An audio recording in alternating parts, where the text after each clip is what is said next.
اچھا اس کے علاوہ پھر حضرت فاطمہ زہرا رضی اللہ تعالیٰ عنہ کی توہین کرتے ہیں. اس کے بعد پھر یہ رضی اللہ عنہ جو پہلے بھی تاریخ گزر چکی ہے, ماں کے ساتھ زنا عقلاً جائز سمجھتے ہیں. اس فتوے کو فیس بک کے ذریعے پتنی ہم نے کتنے گروپس میں شیئر کیا, کسی دیوبندی کی جرت نہ ہوئی کہ وہ اس کا جواب دے سکے. وہ آج بھی موجود ہے فیس بک کے اوپر, کافی دفعہ شیئر کیا گیا, کوئی بندہ جواب نہیں دیتا. نیچے آگے جی مزید آگے ہیں اہل حدیث کے جناب جو ہیں وہ فتوے, اور اہل حدیث کے جناب وہ عقائد و نظریات, ان کے اوپر جو دوسرے حضرات فتویٰ لگاتے ہیں, سب سے بڑا فتویٰ یہ لگتا ہے ان کے اوپر ہے کہ جناب یہ نبی اکرم صلی اللہ علیہ وسلم کا, حضرت علی کا, اہل بیت کا مقام و مرتبہ اتنا کم بیان کرتے ہیں کہ گویا ان کے دل میں بغض علی اور بغض اہل بیت ہے. اور دوسرا سب سے بڑی بات, میری ویڈیو بھی انشاءاللہ اس پروگرام کے بعد آئے گی, اور ایک اور ویڈیو آئے گی جس میں میں یہ ثابت کروں گا کہ یہ اہل حدیث یعنی وہابی حضرات یزید کو رحمۃ اللہ علیہ کہتے ہیں اور یزید کو حق پر مانتے ہیں, اور یزید کو تبرہ کرنے والوں کو جائز نہیں سمجھتے, اور یزید کو بالکل حق پر سمجھتے ہیں, اس کو برا نہیں کہتے. یہی عقیدہ دیوبندیوں کا بھی ہے. دیوبندی یزید کو رحمۃ اللہ تو نہیں کہتے, لیکن یہ ہے کہ دیوبندی یزید کو برا بھلا بھی نہیں کہتے. لکھے ہوئے جی کہ انگریزوں کے خلاف جہاد کو غدار اور حرام سمجھتے ہیں. اگر اسی وجہ سے جماعت احمدیہ پر کفر کا فتویٰ لگا تو یہ تو فتویٰ ان کے اوپر بھی نکل آیا. پھر دوسرا جی قرآن پر حدیث کو مقدم جانتے ہیں. حضور نے ایک کتاب لکھی تھی ریویو مباحثہ بٹالوی و چکڑالوی. اس کتاب میں تقریباً کوئی 20-22 صفحات کا وہ چھوٹا سا ایک مقالہ حضرت مسیح اسلام کا 19ویں جلد میں موجود ہے. حضور نے اس کتاب میں یہی ثابت کیا ہے کہ تم نے نہ بٹالوی کی طرح ہونا ہے نہ ہی چکڑالوی کی طرح ہونا ہے, کہ گویا حدیث کا مقام اتنا بلند کر دو کہ اس کے مقابل قرآن کو منسوخ کر دو, اور حدیث کا مقام اتنا, اور قرآن کا وہ حدیث کو بالکل ہی چھوڑ دو کہ گویا ردی کی طرح سمجھ لو. ایسا بھی نہیں ہے. بین پیدن ہے, حدیث کو دیکھو, جہاں قرآن کے مخالف ہے کہ تعویل کرو, نہیں بنتی چھوڑ دو. یہ ہمارا جماعت کا آفیشل عقیدہ ہے, اور الحمدللہ بڑی معتدل اعتدال والا عقیدہ ہے. دوسرا حضرت صلی اللہ علیہ وسلم کی شان میں گستاخی کے مجرم ہے. یہ ڈاکٹر صاحب سارے فتوے ہیں, اسکین موجود ہے اسکرین, جس نے پڑھنا اس کو آرام سے اسٹاپ کر کے پڑھ سکتے ہیں. نیچے جماعت اسلامی یعنی مولانا مودودی صاحب کا آگے نیچے فرقہ آ جاتا ہے. میں موٹے موٹے یہاں سے پڑھ دیتا ہوں. وہ لکھتے ہیں جی کہ حضرت صلی اللہ علیہ وسلم نے قوت حاصل کرتے ہی رومی سلطنت سے تصادم شروع کر دیا, یعنی لڑائی شروع کر دی, جنگ و جدال شروع کر دیا. معاذ اللہ. خلافت و ملوکیت کی کتاب ہے. اس کے علاوہ اور بھی کئی کتابیں جس میں انہوں نے یہ برملا اعلان کیا ہے کہ نبی کریم صلی اللہ علیہ وسلم نے ایک ہاتھ میں قرآن پاک کو پکڑا اور دوسرے ہاتھ میں تلوار کو پکڑا, کہا اسلام قبول کرو, نہیں کی گردن تن سے جدا. یہ مودودی نے اسلام پیش کیا ہے, اور پھر یہ کہتے ہیں جی اسلام امن کا درس دیتا ہے. پھر یہ ہمیں کہتے ہیں کہ جی قادیانی دہشت گرد ہے. خود دہشت گردی کی تعلیمات اسلام کی طرف منسوخ کر کے فتویٰ ہم پہ لگاتے ہیں. آگے یہ سارے نیچے باتیں موجود ہیں. یہ کافی دفعہ ہم پہلے بھی کر چکے ہیں, لیکن آج سکین کے ساتھ آپ کے سامنے ہم نے بیان کر دیا ہے. اس سے باتوں کا جواب اگر کسی بندے کو بھی شک ہو کہ یہ ہم نے فتوے درست نہیں پڑھے یا یہ تحریرات اصل کتب میں نہیں ہے, تو وہ آ کے چیلنج کرے, وہ آ کے بتائے کہ یہ تو اصل کتاب میں ہے ہی نہیں, آپ نے اس کو کہاں سے اخذ کر دیا ہے. ہم تو بلاتے ہیں, کوئی آتا ہی نہیں. ہم ہمیشہ لائیو آتے ہیں, لائیو شیئر کرتے ہیں. نیچے ایک بندہ کمنٹ کر رہا تھا, میں نام نہیں لوں گا, کہ یہاں پر جھوٹ بیان کیا جا رہا ہے. میں نے اسی وقت لنک شیئر کیا کہ اگر یہ جھوٹ ہے تو آؤ لائیو بات کرو. میں آخر میں ایک شیئر بیان کرتے ہوئے اپنی بات ختم کرتا ہوں کہ کرتے ہیں مسلسل میرے ایمان پہ تنقید, خود اپنے عقیدوں کی وضاحت نہیں کرتے. وما علینا الا البلاغ المبین. جی جزاکم اللہ تعالیٰ صلی جزا جلیل اللہ بھائی. جی پیارے بھائیو, یہ دیکھ لیں, میں ہلکا ہلکا یہ دکھا دیتا ہوں, بلکہ سارے تقریباً اس طرح کی جو باتیں مختلف فرقہ جات کی تحریرات سے متعلق, ان کے قائد سے متعلق جو دوسرے فرقوں نے, وہ فرقہ جات جو کہ جماعت احمدیہ مسلمہ کو کے اوپر کفر کا فتویٰ لگانے چلے تھے, ان کی تحریرات جو جماعت احمدیہ مسلمہ کے اس وقت کے خلیفہ تھے, انہوں نے باقاعدہ ان کے حوالہ جات اسمبلی کے سامنے پیش کیے اور اسی مصدر نامہ کے ذریعے پیش کیے.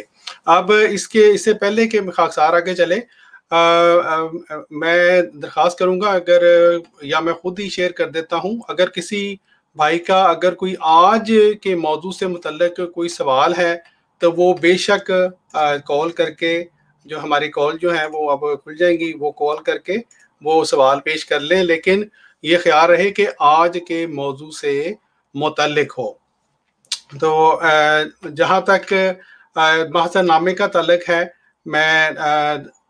میں دکھا بھی دیتا ہوں اس سے پہلے کہ میں معذر نامے کی بات کروں کہ یہ جو اسٹریم یارڈ ہے اس کا لنک خاکسار نے شیئر کر دیا ہے. جس کسی بھائی نے بھی کال کرنی ہو، آج کے موضوع سے متعلق کوئی سوال کرنا ہو تو وہ ضرور جو ہے وہ کر لے.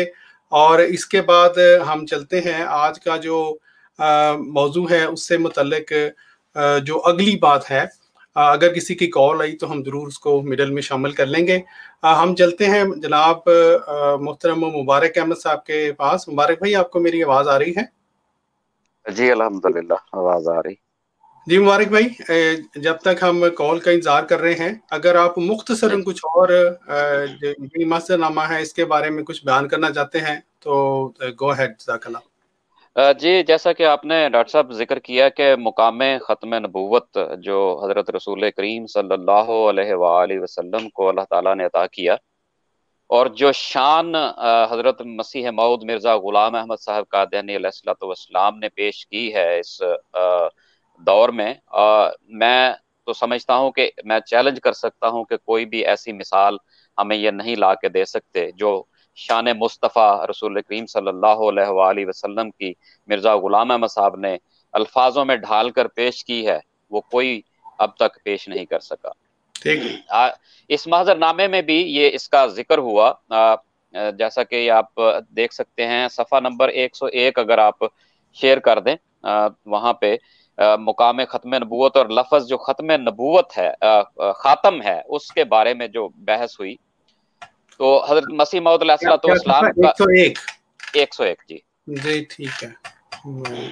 جی آپ فرمائیں. آپ تو حضرت مسیح موعود علیہ الصلوۃ والسلام کی تحریر کے حوالے سے وہاں یہ پیش کیا گیا کہ ہمارے حضرت مسیح موعود علیہ الصلوۃ والسلام فرماتے ہیں، ازالہ ہوام میں یہ تحریر درج ہے، ہمارے سید و مولا حضرت محمد مصطفیٰ صلی اللہ علیہ وآلہ وسلم سب سے اعلیٰ مرتبہ پر آسمان میں جس سے بڑھ کر اور کوئی مرتبہ نہیں تشریف فرما ہے. جی اچھا ٹھیک ہے، ٹھیک آپ نے دکھا دیا، جزاک اللہ. اندہ سدرۃ المنتہا بالرفیق الاعلی، اور امت کے سلام و صلوات برابر حضرت صلی اللہ علیہ وآلہ وسلم میں حضور میں پہنچائے جاتے ہیں. اللہم صلی علی سیدنا محمد علی آل سیدنا محمد وعلی آل سیدنا محمد اکثر مما صلیت علی احد من انبیائک وبارک وسلم. نبیوں کا سردار، نبوت کا ایک روحانی کمال ہے کہ نبی ایک صاحب مرتبت موجود ہوتا ہے. صاحب کمال و مرتبت وجودوں میں خاتم وہی ہوتا ہے جو اس کمال میں آخری درجہ کو حاصل کرنے والا ہوتا ہے. اس حقیقت کے ثبوت میں بر صغیر، پاک و ہند اور بلاد عربیہ کی 41 مثالیں درج کی جاتی ہیں. اب یہ نیچے ڈاکٹر صاحب 41 مثالیں ہیں، میں چاہتا ہوں کہ یہ دوست خود اس کو روک کے پڑھ لیں چونکہ ہمارا ٹائم بہت کم ہے. یہ مستند کتب میں یہ حوالہ جات کے ساتھ خاتم کا لفظ جو بیان کیا گیا ہے وہ آپ دیکھ سکتے ہیں کہ شعراء کے متعلق ہے خاتم، اور حضرت علی کو اولیاء کے خاتم کہا گیا ہے. مختلف جگہ پر یہ 41 مثالیں جو ہیں وہ بیان کی گئی ہیں خاتم کے لفظ سے، جو عرب میں یہ محاورہ رائج تھا، جس کے متعلق جس کے تحت اللہ تعالیٰ نے بھی وہی جو ایک کلام، طرز کلام تھا وہ یہاں پہ بیان کرنا مقصود تھا، اور وہی یہاں پہ بیان ہوا ہے، اور وہی سمجھانے کی غرض سے کہ رسول کریم صلی اللہ علیہ وآلہ وسلم جو جن کا مقام جو ہے وہ ایسا مقام ہے جو تمام جو نبی ہیں ان سے بڑھ کر ہے، اور وہ کوئی اور نہیں ہو سکتا. جناب مولانا حالی حضرت شیخ سعدی، یہ اچھا یہ وہی چل رہا ہے سلسلہ، تو آگے میں پڑھ دیتا ہوں ایک حوالہ. اچھا، اس کے بعد یہاں پہ لکھا ہے کہ وہی شخص سب کا سردار اور سب سے افضل ہوگا.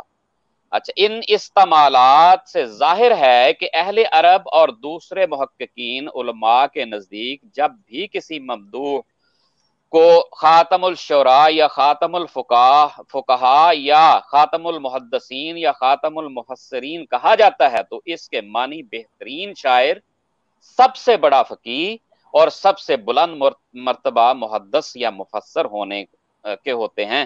ان معنوں کے روح سے خاتم النبیین کے معنی یہ معنی ہوں گے کہ حضرت محمد مصطفیٰ صلی اللہ علیہ وآلہ وسلم پر نبوت و رسالت کا ہر کمال ختم ہے۔ آپ سے بڑا یا آپ کے برابر کوئی نبی نہیں ہوا اور نہ ہو سکتا ہے۔ گویا آپ افضل الانبیاء اور سید المرسلین ہیں اور آپ سب نبیوں کے کمالات کے جامع ہیں۔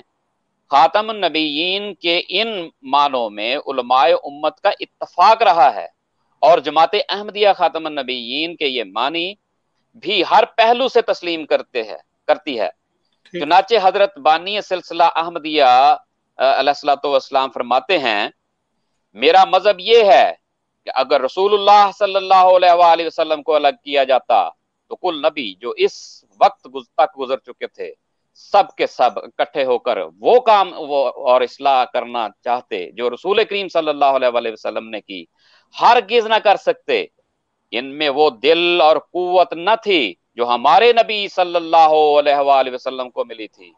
اگر کوئی کہے کہ یہ نبیوں کی معاذ اللہ سوء ادبی ہے تو وہ نادان مجھ پر افطرا کرے گا۔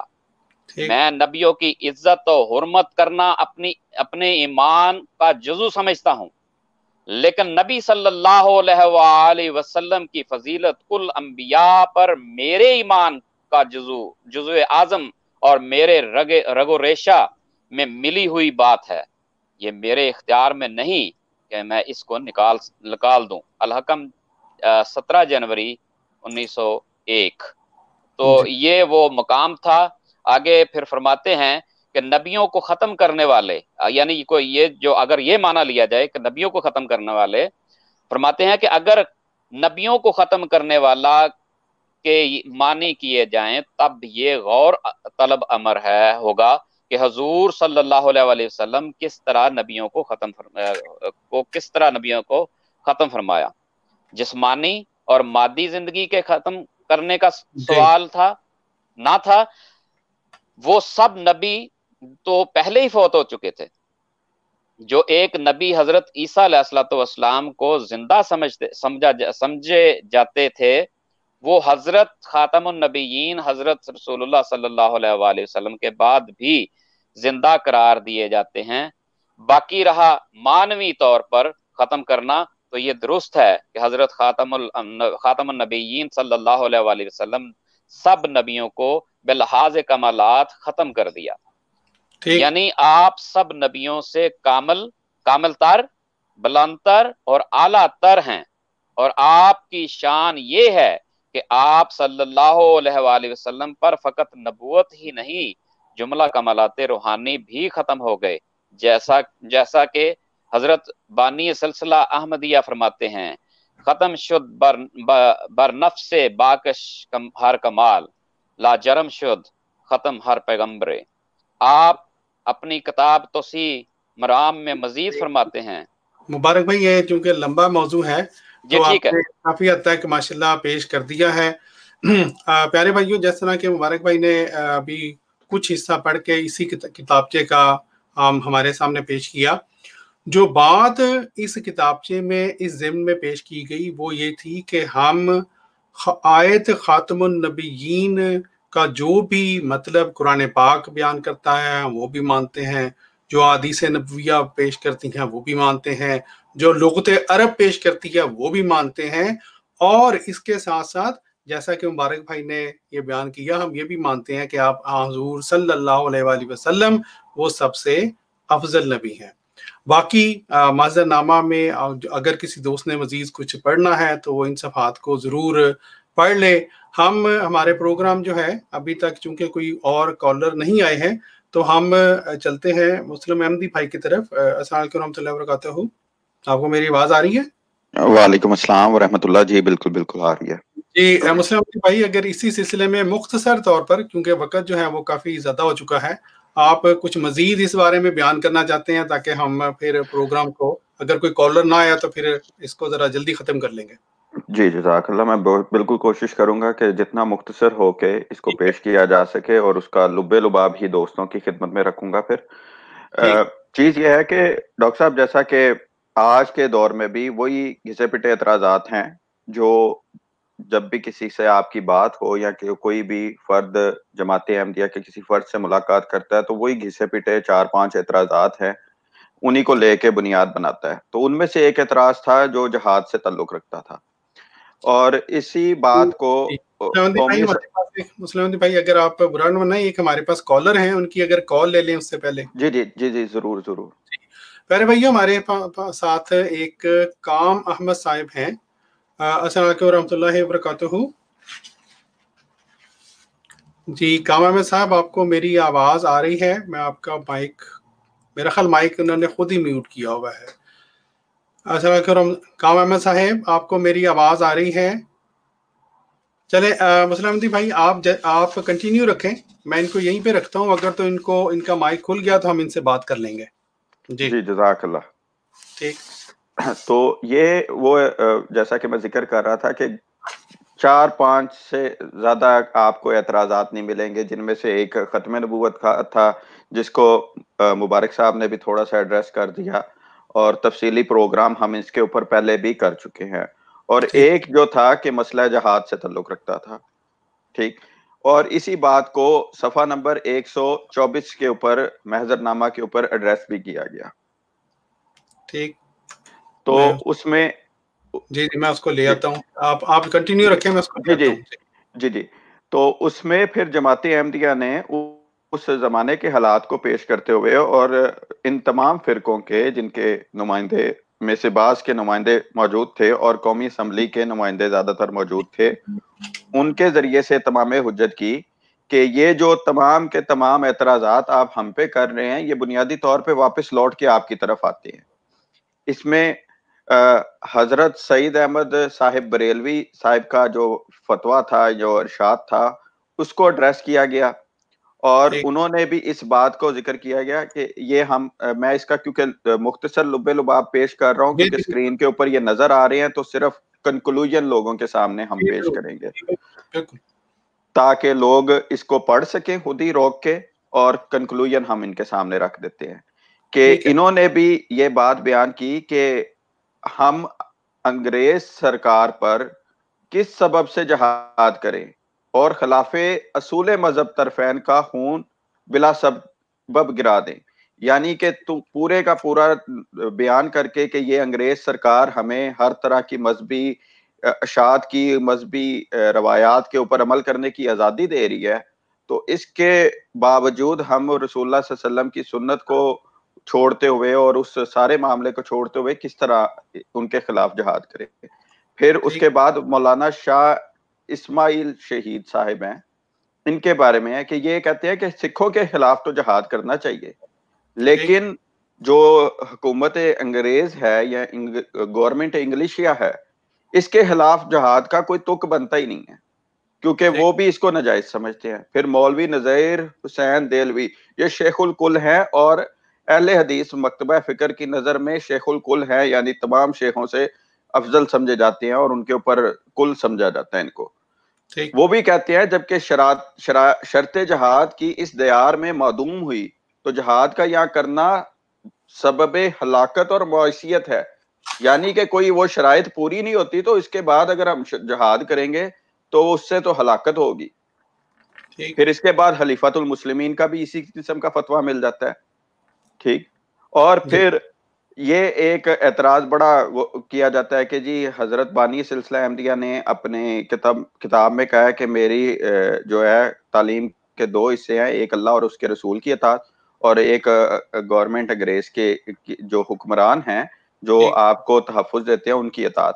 تو اس کے بارے میں انہوں نے بھی اسی آیت سے استدلال کیا ہے جس آیت سے جماعت احمدیہ کرتی ہے کہ اطیعوا اللہ و اطیعوا الرسول و اولی الامر منکم، ٹھیک، جس میں انگریزوں کو اولی امر قرار دے کر ان کی اطاعت فرض قرار دی گئی ہے، اور اس کے اوپر فتوے کے اوپر اس آیت کے اوپر اب یہ لسٹ چلے گی جو لمبے لسٹ ہے جس کے اوپر ان کے بڑے بڑے چوٹی کے علماء کے فتوے ہیں، یہ نام پڑھتے جائیں اور سمجھتے جائیں کہ یہ کون کون سے ہیں۔ ٹھیک، ان میں یہ ان کے وہ سارے مجددین، مبلغین اور ملت اسلامیہ کے خاتم المحدثین مفسرین بھی آ جائیں گے. ٹھیک، تو یہ ایک لمبی لسٹ ہے جو ہم اپنے دوستوں کے سامنے رکھتے ہیں کہ اگر آپ جس تلوار کے ساتھ جماعت احمدیہ کا کلا کما کرنا چاہتے ہیں تو وہ کلا کما تو آپ کا اپنا خود ہو جاتا ہے. پھر اس کے بعد جو جس نے فتوی کفر میں، اس سے اگلے صفحے پہ جی ٹھیک، جی آواز آ رہی ہے آپ کو؟ جی آ رہی ہے جی. ڈاکٹر صاحب آواز آ رہی ہے؟ جی آپ کی آواز آ رہی ہے. آپ کو میری آواز آ رہی ہے؟ ڈاکٹر صاحب آواز آ رہی ہے آپ کو؟ جی مجھے تو آپ کی آواز آ رہی ہے. ان کو نہیں ہے آپ کی آواز، ان کو نہیں جا رہی. چلیں اب آ گئی ہے. ٹھیک ہے، جزاک اللہ. چلیں جی اس سے آگے صفحہ نمبر 127 کے اوپر انہی کا فتویٰ احمد رضا خان بریلوی صاحب کا بھی اسی قسم کا فتویٰ مل جائے گا. آپ اس کو صفحہ نمبر 128 پہ لے جائیں تاکہ دوست دیکھ سکے. ٹھیک ہے، میں یہ دیکھیں پارے ہاں دوستوں، جی، تو یہ ہے ہیں آج کل بہت زیادہ. ایک منٹ مسلم احمدی بھائی، یہ جو آج کل سب سے زیادہ جو بڑھ کے اپنے آپ کو چیمپئن قرار دیتے ہیں، باقی ان کو نہیں مانتے. اہل حدیث والے جو ہیں انہوں نے اپنی علیحدہ آج کل جو ہے وہ کچھ اینٹوں کی مسجد بنا لی ہوئی ہے ہمارے خلاف، لیکن جو اپنے آپ کو ہمارے خلاف چیمپئن قرار دینے کا بڑا شوق ہے بریلوی صاحب ہیں، جو اپنے آپ کو مفتی بھی کہتے ہیں. لوگ تو ویسے ان کو کچھ اور کہتے ہیں. یہ دیکھیں جی، وہ جو مفتی صاحب ہیں ان کے مجدد کا فتویٰ کس بارے میں کہ ہندوستان جو ہے وہ دارالسلام ہے، اسے دارالحرب کہنا ہرگز صحیح نہیں. جی آگے. جی یہی بات میں کرنا چاہ رہا تھا کہ بنیادی طور پہ پاکستان کی اکثریت جو ہے وہ بریلوی مکتبہ فکر سے تعلق رکھتی ہے. تو یہ خود دیکھ لیں کہ وہ کہہ رہے ہیں کہ یہ دارالاسلام ہے. تو دارالاسلام کے اندر جہاد کرنا کون سے مومنوں کی نشانی ہوتی ہے؟ بالکل. پھر اس کے بعد سر سید احمد خان صاحب کا بھی بیان مل جائے گا آپ کو اسی بات میں. پھر اس سے آگے چلیں کہ مکہ معظمہ کے مفتیوں کا بھی فتویٰ ہے. ٹھیک. اور یہ سید عطا اللہ شاہ بخاری صاحب کی کتاب کے اندر اس بات کا ذکر کیا گیا ہے. تو اب اس ساری باتوں کے بعد بھی اگر یہ گھسے پٹے اعتراضات ہی کرنے ہیں تو بھائی اللہ اور اس کے رسول نے جو تعلیم پیش کیا اس کو پھر مہجور قرار دیتے ہیں. اس سے بڑھ کے اور کیا دلیل ثابت کرتے ہیں کہ یہ اس تعلیم کو مہجور قرار دیتے ہیں، پسے پش ڈال دیتے ہیں. جی بالکل. تو ہم تو بار بار ادب کے ساتھ یہی انہیں کہتے ہیں کہ برائے مہربانی ایک تو جماعت احمدیہ کی جو بنیادی کتب ہیں ان کا خود مکمل اس کو پڑھیں، ان کو شروع سے لے کے آخر تک پڑھیں. اور دوسرا قرآن کریم جو ہدایت کی کنجی ہے، جو ہدایت کا سرچشمہ ہے، اس کے اوپر غور و فکر کریں. یہ نہ ہو کہ آپ ان لوگوں کے پیچھے لگ کے اپنی دنیا اور آخرت دونوں خراب کر بیٹھیں. جی بالکل. جزاک اللہ. پھر جیسے انشاءاللہ وقت آئے گا تو جی انشاءاللہ. جی پیارے بھائیو، آپ نے دیکھا کہ آج جیسا کہ ہم نے اب تو چونکہ پروگرام تقریباً اختتام پذیر ہونے والا ہے، ہم نے جس طرح کے پیارے بھائیو آپ کی خدمت میں پیش کیا پروگرام کے شروع سے آپ دیکھیں، ہم نے آپ کو یہ بتلایا کہ جو جماعت احمدیہ مسلمہ کے اس وقت کے جو ہمارے خلیفہ تھے انہوں نے کس طرح سے کس زبردست انداز میں جو جماعت احمدیہ کا موقف ہے وہ اس وقت کے اسمبلی ارکان کے سامنے پیش کیا، اور ایسے زبردست انداز میں پیش کیا کہ جو امپورٹنٹ جو سوالات جماعت کے بارے میں اٹھنے تھے، جن کے اوپر جرا ہونی تھی، ان سوالات کے جوابات اس 200 صفحے کے قریب جو کتاب ہے، 187 صفحات کی کتاب محضر نامہ، اس کی صورت میں پہلے ہی اپنے بیان کی صورت میں وہ تمام دلائل وہاں پر پیش کر دیے تھے اسمبلی کے ارکان کے سامنے، جن کو بنیاد بنا کر جماعت احمدیہ مسلمہ کے خلاف ان لوگوں نے وہ بات کرنی تھی، یعنی ان کو غیر مسلم قرار دینا تھا. تو ایسی زبردست ہمارے پیارے جو خلیفہ تھے ان کی جو روحانی نظر تھی، اس نے یہ بھانپ لیا تھا کہ یہ ہونے والا ہے. تو اس سے پہلے کہ مزید کچھ ہو، ہم کم از کم ان کے اوپر اتمام حجت کرتے ہوئے ہمارا یہ فرض ہے کہ ان اسمبلی ارکان کو اصل حقائق، اصل باتیں بتلائیں. ہم نے آپ کو جیسا کہ بتلایا مسلمان کی تعریف